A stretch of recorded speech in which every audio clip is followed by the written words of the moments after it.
வணக்கம். ஆர்ஆர் ஃபார்ம்ஸ்லேருந்து வந்திருக்கிறேன். திண்டுக்கல் மாவட்டம் ஒட்டஞ்சத்திரம் வட்டம் கேயூரும் அங்கே வந்திருக்க அந்த ஊருக்கு நம்மக்கிட்ட பைப் எடுத்து மாட்டியிருக்காரு 2 வருஷத்துக்கு முந்தி. அவரோட அனுபவத்தை அந்த பைப்போட என்ன செய்யுது அப்படிங்கிறத அனுபவத்தை அவர் சொல்கிறாரு, கேளுங்க. வணக்கம்ங்க, என் பேர் நாகராஜுங்க. ஒட்டந்தரம் கேரம்பு கிராமம் திப்பம்பட்டிங்க. நம்மளுக்கு ஃபுல்லாக பந்தல் விவசாயம்ங்க, 8 ஏக்கருங்க.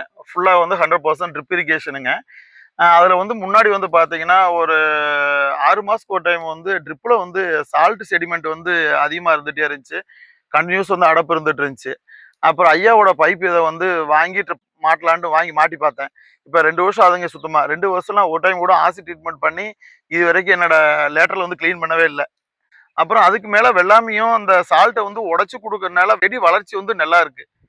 வேர் முடிச்சு வந்து இது மாட்டுக்கு பின்னாடி வேர் முடிச்சு வந்து ரொம்ப கம்மியாக இருக்குது. முன்னாடி வந்து வேர் முடிச்சு இருந்துச்சு, இது மாட்டுக்கு பின்னாடி வேர் முடிச்சு வந்து ரொம்ப கம்மியாக இருக்குது. அப்புறம் வந்து மண்ணில் வந்து ஒயிட்டு சால்ட் பிரிசிபிடேஷன் அந்த வெள்ளை கலராக வர்றது வந்து சுத்தமாகவே இல்லை. இது மாட்டுக்கு முன்னாடி வந்து வெள்ளை கலர் பிடிச்சி வந்து மண் இறுகும். அந்த மண் இருக்கிற தன்மை இது மாட்டுக்கு பின்னாடி சுத்தமாக இல்லை. இது மாட்டுறதுக்கு பின்னாடி இந்த பந்தல் விவசாயத்தை வந்து வேர் வளர்ச்சி நல்லா இருக்குது. வேர் முடிச்சுன்றது இல்லை, குரோத் வந்து ரொம்ப அருமையாக இருக்குது. இப்போ செடி நடவு போட்டிருக்கிறீங்க. இப்போ செடி வந்து இப்போ இலை நடவு போட்டிருக்குதுங்க. இப்போ பொறுத்த வரைக்கும் புடலை நம்ம இப்போ போட்டிருக்கோம், 1 வாரம் ஆகுதுங்க. 1 வாரத்தில் வந்து புடலஞ்செடி முளைச்சி வரும்போது கிரீனிஷ் இல்லாமல் ஒரு அந்த இலை வந்து ஒயிட் கலராக சாம்பல் அடிச்ச கலர் தான் முளைச்சி வரும். ஆனால் என்னோட ஃபீல்டில் அதை பார்த்தீங்கன்னா திக் கிரீன் கலரில் இருக்கும். அது காரணம் வந்து இந்த இதுதான், அந்த வாட்டரில் இருக்கிற சோடியம் குளோரைடு வந்து தனித்தனியாக பிரித்து கொடுக்கறதுனால அந்த செடி எனக்கு வந்து அவ்வளோ கிரீனிஷாக இருக்குது. அதை நீங்கள் செடி பார்த்தீங்கன்னா தெரிஞ்சுக்கலாம். ஈல்டு இதெல்லாம் பொறுத்த வரைக்கும் ஈல்டு வைஸாங்க. இப்போ செடி வந்து வேறு வளர்ச்சி நல்லா இருக்கும்போது ஈல்டு வந்து 100% கூட தாங்கியே செய்யும்.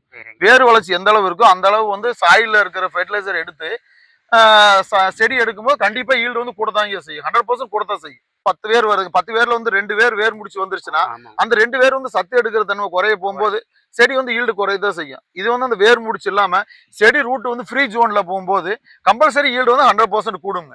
அதுல வந்து எந்த விதமான மாற்றம் இல்லைங்க. 2 வருஷம் ஆச்சுங்க. இது வரைக்கும் நான் எந்த சேஞ்சஸ் பண்ணல. மாட்டுனா நான் எந்த ஆல்டருமே பண்ணல, அப்படியே தான் இருக்கு. 2 வருஷம் சுத்தமா முடிஞ்சிருச்சு. நான் எந்த ஆல்டருமே பண்ணல. இது வரைக்கும் அதுல ஒண்ணும் பிரஷர் இல்ல. இது வரைக்கும் பிரஷர் கம்மியாகிறது எந்த பிரச்சனை இல்லைங்க. மாட்டு மணிக்கு அப்படியே இருக்கு. சீட் வந்து கம்பெனிக்காரங்க வந்து ஒரு 65-70% ஜெர்மினேஷன் கொடுக்குறாங்க. குவாலிட்டி பியூரிட்டியும் ஜெர்மினேஷன் கொடுக்குறாங்க.